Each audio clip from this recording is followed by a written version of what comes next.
Yes, I'm Bill Jorgensen from Yale University, and I'm delighted to be here.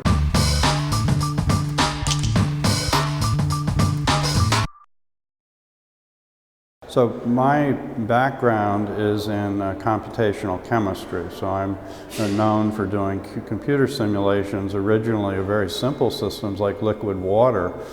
I think computational chemistry has been divided largely into people doing quantum chemistry and then people doing statistical mechanics.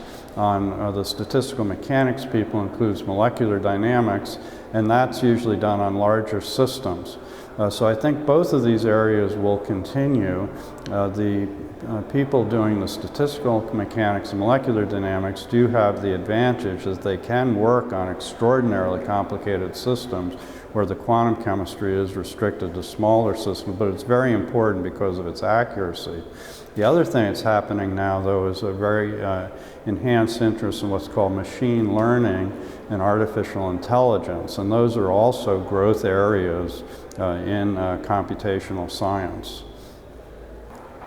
It's a truly exciting time for young people in computational chemistry because the horizons have really expanded in terms of the complexity of systems that one can model realistically.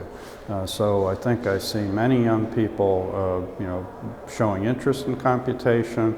I mean, it's all over our lives through the internet and our cell phones, and it's just an extraordinarily exciting period because of the computer resources, the software that is being created, the ability to construct these large systems that are being used in the simulations. For example, here at the meeting has grown tremendously.